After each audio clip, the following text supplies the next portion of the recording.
오늘은 요한복음 3장 22절에서 36절까지를 함께 살펴보겠습니다. 이 시간 성령께서 우리 각 사람에게 임하셔서 하나님의 은총과 말씀의 권능을 깊이 체험하도록 하여 주실 것을 믿습니다. 22절에서 24절까지 함께 읽겠습니다. 이후에 예수께서 제자들과 유대 땅으로 가서 거기 함께 유하시며 세례를 주시더라. 요한도 살렘 가까운 에논에서 세례를 주니 거기 물들이 많음이라 사람들이 와서 세례를 받더라. 요한이 아직 옥에 갇히지 아니하였더라. 유대 땅은 팔레스틴 남부 전 지역을 가리켰지만 여기서는 예루살렘과 구분되는 유대의 시골 지역을 의미하는 것 같습니다. 예수께서 이곳으로 가신 이유는 제자들을 가르치시고 많은 사람들에게 복음을 전하시기 위해서입니다. 예수께서 제자들과 함께 그곳에 머물러 계시면서 찾아오는 사람들을 가르치시며 세례를 주셨습니다. 예수께서 직접 세례를 준 것이 아니고 제자들이 세례를 주었습니다. 4장 2절에 기록되기를 예수께서 친히 세례를 주신 것이 아니요 제자들이 준 것이라 하였습니다. 세례 요한이 회개의 세례를 베풀었는데 그와 같은 세례였을 것입니다. 예수님이 등장하여 활동을 시작한 그 시점에도 세례 요한은 여전히 세례 주는 일을 하였습니다.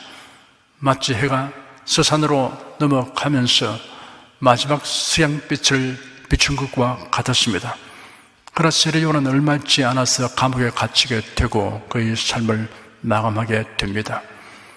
요한이 세례를 주는 장소가 살렘 가까운 에논이라고 명시되었으나 지금으로는 어딘지 확실치 않습니다. 교회가 설립된 이후로 교회에서 행하는 세례의식은 요한의 세례와 다른 종류입니다. 그래도 이는 왜 세례를 받아야 하는지 그 의미가 무엇인가를 설명해 드리겠습니다. 부활하신 예수께서 승천하시기 전에 제자들에게 세례에 관하여 분부하신 말씀이 있습니다. 하늘과 땅의 모든 권세를 내게 주셨으니 그러므로 너희는 가서 모든 족속으로 제자를 삼아 아버지와 아들과 성령의 이름으로 세례를 주고 내가 네게 분부한 모든 것을 가르쳐 지키게 하라. 볼지어다 내가 성 끝날까지 너희와 항상 함께 있으리라. 세례라고 번역된 헬라어 밥티조는 본래 담그다는 뜻의 밥토에서 유래한 것입니다. 그러므로 밥티조는 기본적으로 물에 담그다는 의미입니다. 이 낱말은 유대인의 정결의식 가운데 씻다는 의미로도 사용되었습니다. 성경에 세례받는 장면이 여러 곳에 기록되어 있습니다. 이를 살펴보면 몸을 물에 잠기게 하는 방식이었던 것이 분명합니다. 세례 요한은 요단강에서 사람들에게 세례를 주었습니다. 세례받는 사람은 강으로 들어갔던 것입니다. 에티오피아의 여왕 간다기의 모든 국호를 맡은 내시가 세례받는 장면이 사도행전 8장에 있습니다. 빌립이 입을 열어 이 글에서 시작하여 예수를 가르쳐 복음을 전하니 길 가다가 물 있는 곳에 이르러 내시가 말하되 보라 물이 있으니 내가 세례를 받으면 무슨 거리낌이 있느뇨.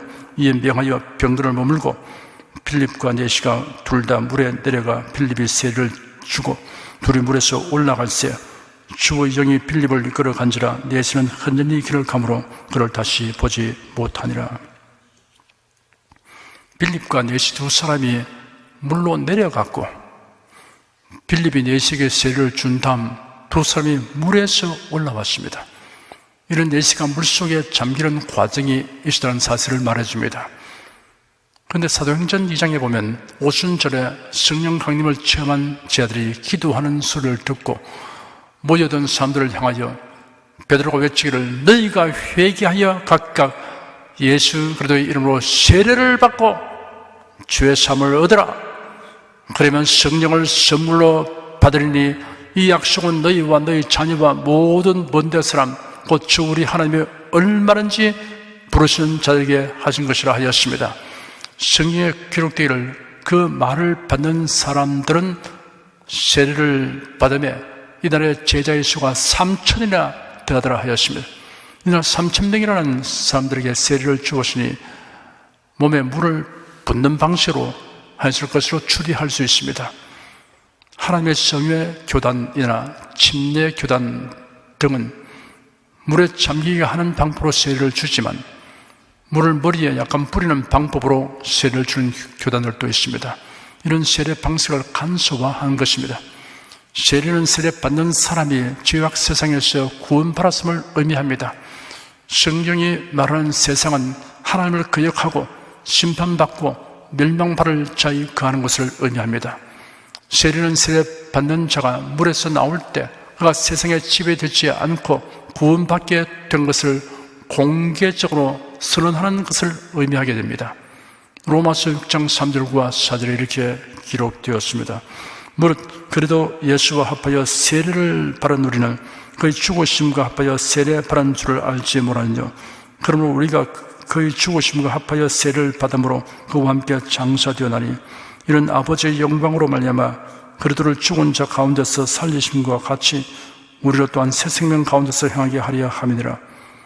골로새서 2장 12절에는 너희가 세례로 그래도 함께 장사한 바 되고 또 죽은 자들 가운데서 그를 일으키신 하나님의 역사를 믿음으로 말미암아 그 안에서 함께 일으키심을 바라느니라 하였습니다.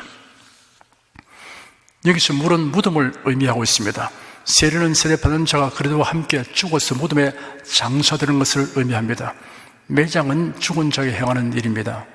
병약하거나 노쇠하여 생명부지가 어려운 증에 있는 사람일지라도 아직 살아있는데 그를 매장하려 한다면 이를 단호히 거부할 것입니다. 그리고 그렇게 할 수도 없습니다. 그러므로 죽음은 매장의 전제 조건입니다. 예수를 믿는 사람은 옛사람이 죽고 그래도 예수 안에서 새 생명을 받아 살아난 사람입니다. 세례는 죄인된 자신이 그리스도 안에서 죽었다는 사실과 동시에 그리스도 안에서 의롭게 되고 새 생명을 얻어 살아났음을 공표하는 거룩한 의식입니다. 물세례 받는 데는 남녀노소 인종의 차별이 없습니다. 오순절에 예루살렘으로 모여든 사람들이 베드로의 설교를 듣고 마음에 찔려 베드로와 다른 사도를 향하여 형제들아 우리가 어찌할꼬 하였습니다. 베드로가 대답하기를 너희가 회개하여 각각 예수 그리스도의 이름으로 세례를 받고 죄사함을 얻으라.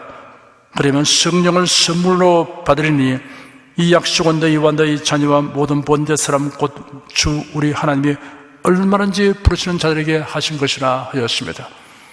너희와 너희 자녀와 모든 본대 사람 곧 주 우리 하나님이 얼마든지 부르시는 자들이라고 하였습니다.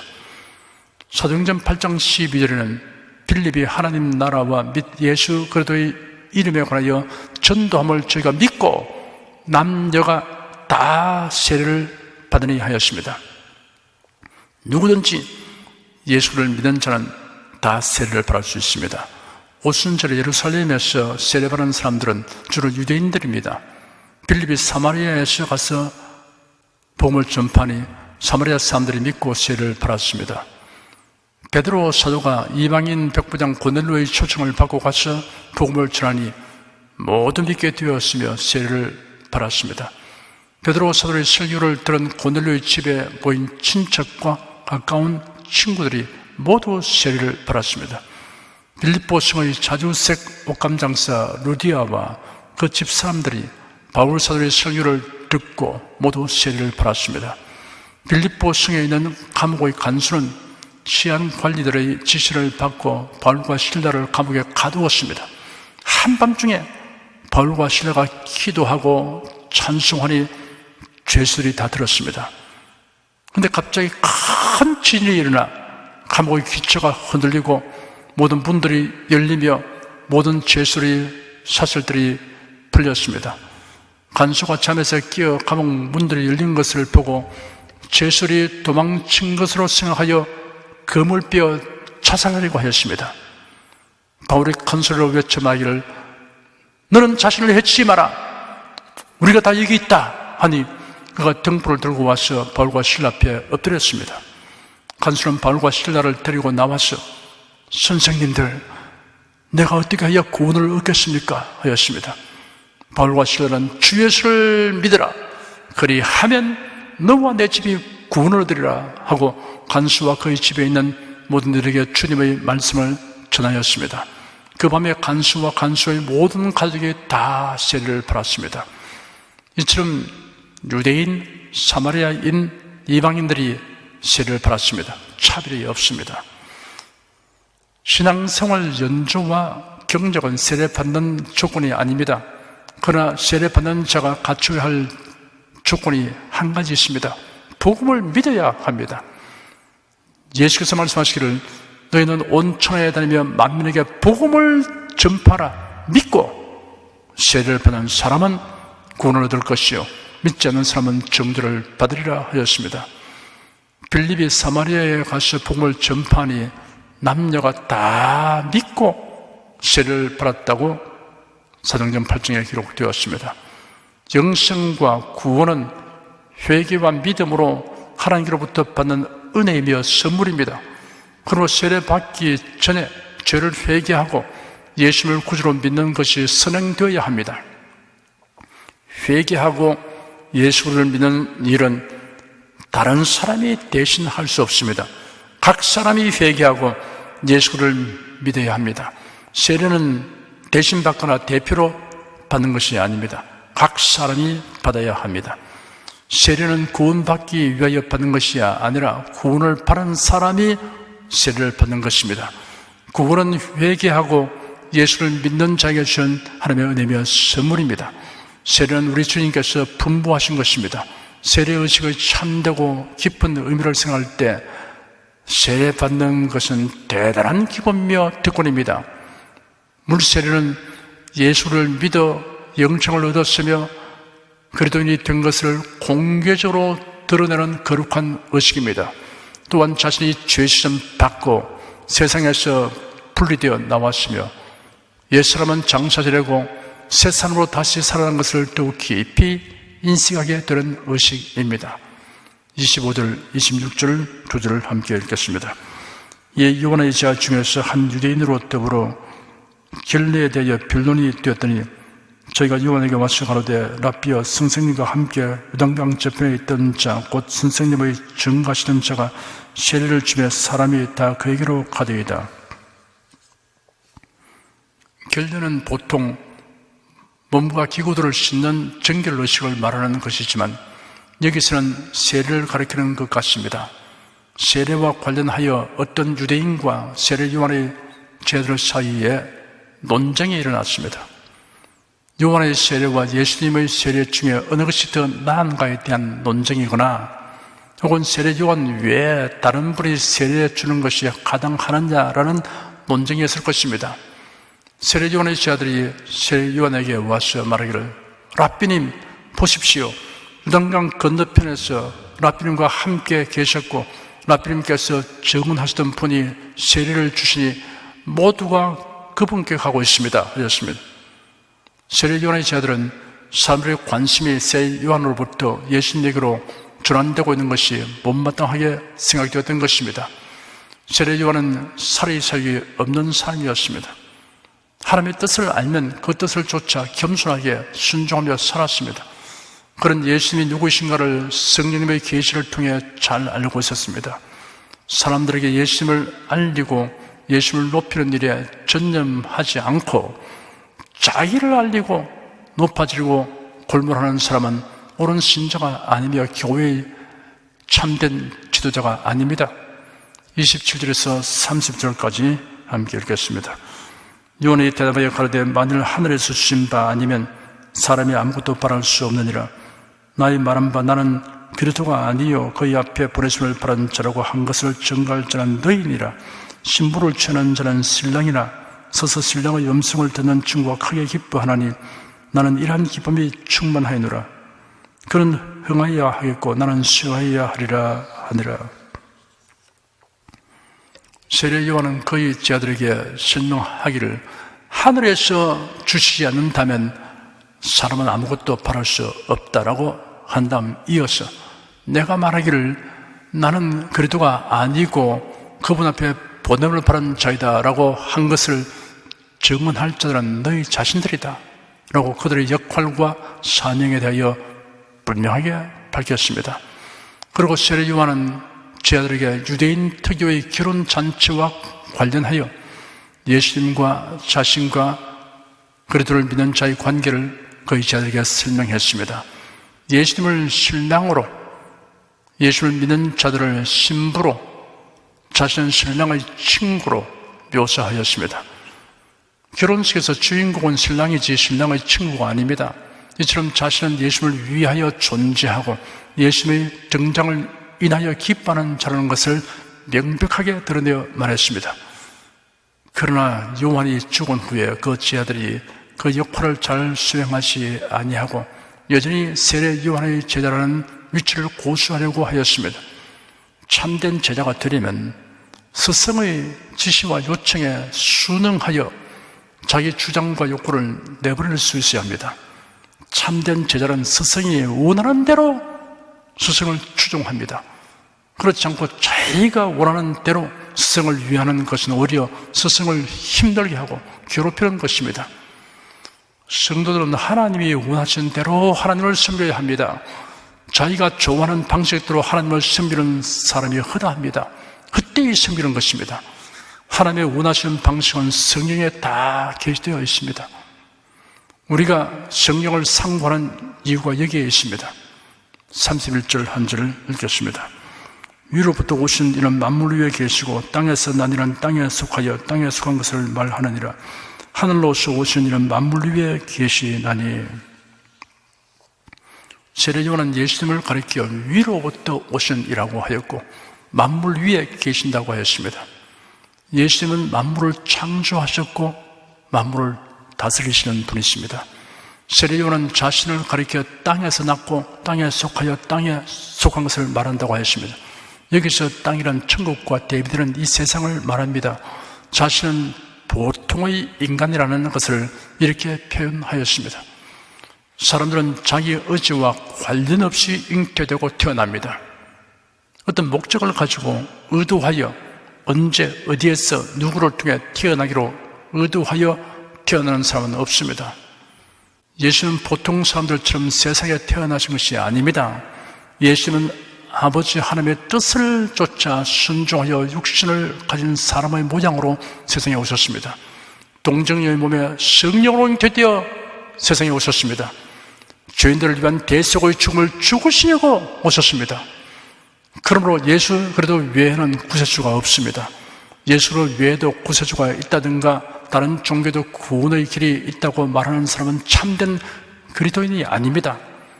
교회에서의 그의 신분이 무엇이든 이런 사람은 사이비 기독교인입니다.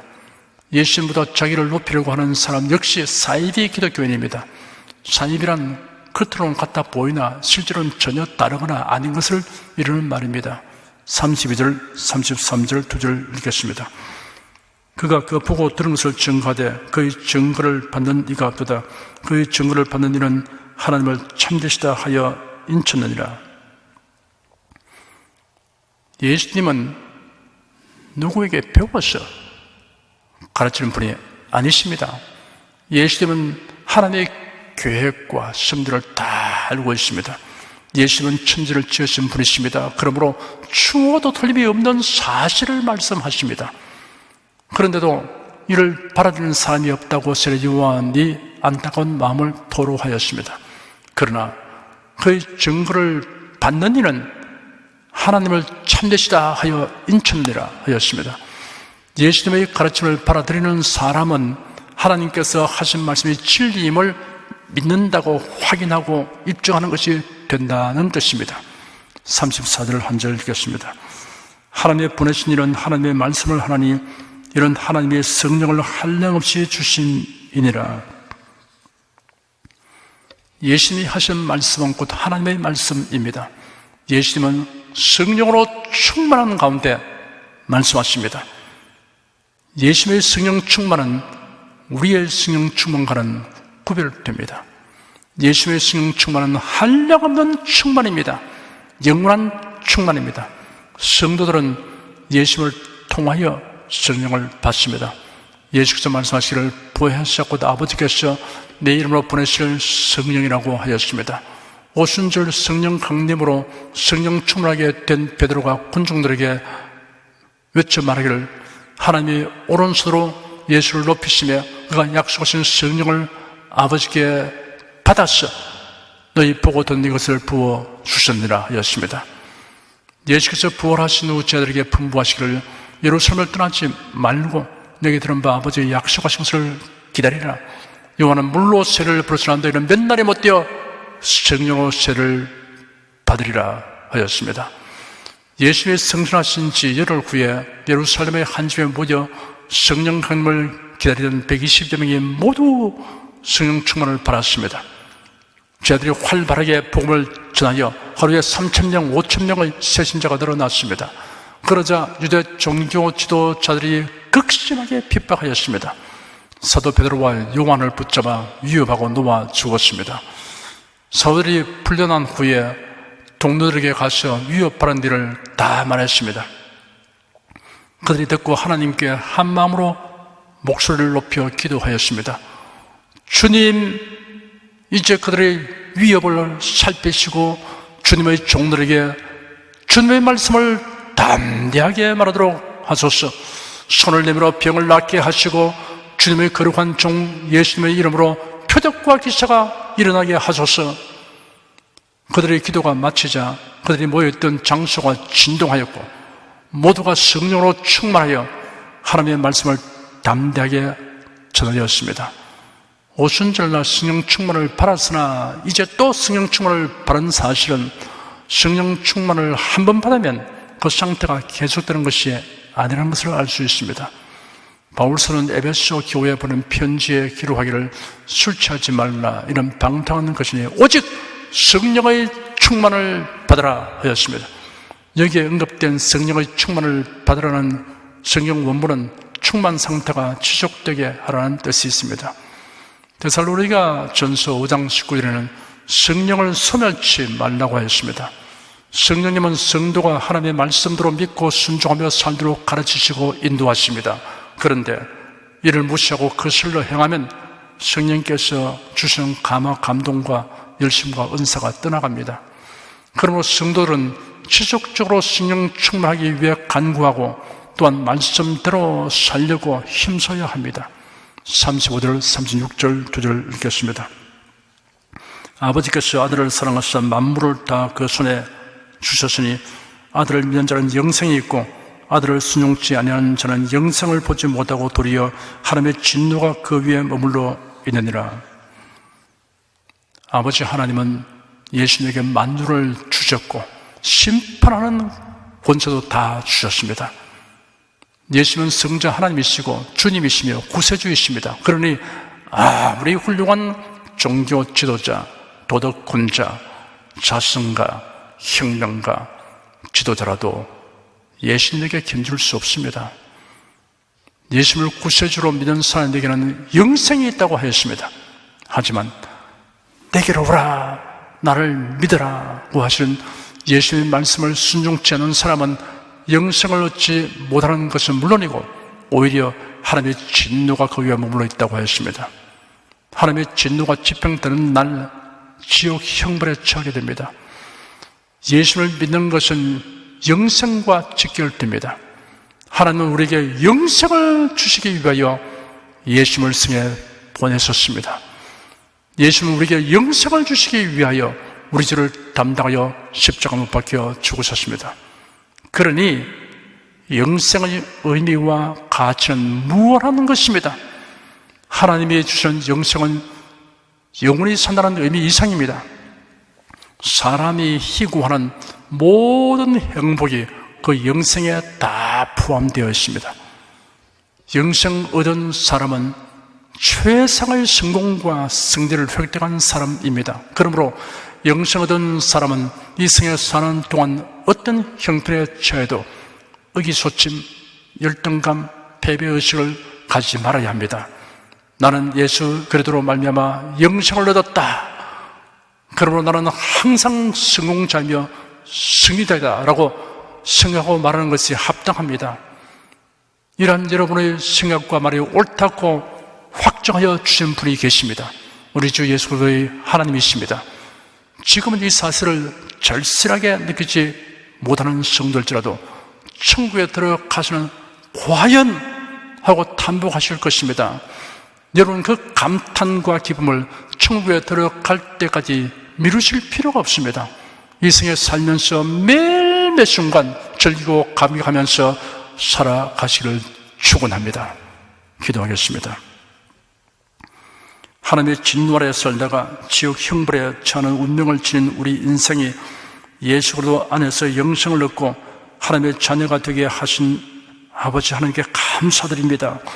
그 은혜와 복이 너무 커서 우리가 다 볼 수 없는 까닭에 세상 일에 마음을 뺏기고 일이 원대로 되지 않으면 지나치게 안다라고 낙담하게 됩니다. 높은 언덕으로 올라가서 바라보면 평지에서보다 지평이 훨씬 넓게 보이던 우리의 영적 시야가 더 넓어져서 그래도 예수 안에 있는 은혜와 복을 매일 매 순간 더 많이 보게 되기를 원합니다. 온 성도들이 날로 더 높은 경지에 이르도록 신령한 지식과 은사가 날이 갈수록 더하도록 성령께서 가르치시고 인도하여 주시옵소서. 예수 그리스도 이름으로 기도드립니다. 아멘. 찬송가 183장 부르십시다.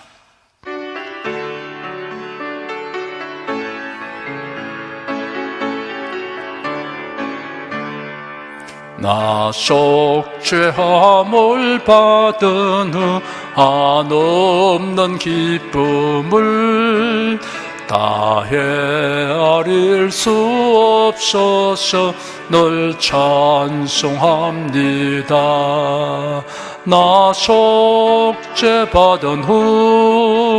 나 속죄 받은 후 주를 찬미하겠네. 나 속죄 받은 후 주의 이름 찬미하겠네. 나 속죄함을 받은 후 내 마음이 새로워 주 뜻을 준행하면서 주의 길을 버리네. 나 속죄 받은 후 주를 찬미하겠네. 나 속죄 받은 후 주의 이름 찬미하겠네.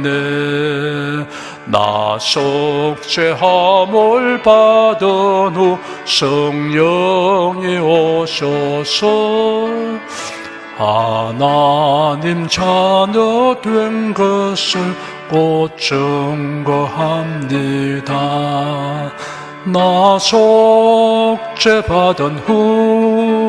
나 속죄 받은 후 주를 찬미하겠네. 나 속죄 받은 후 주의 이름 찬미하겠네.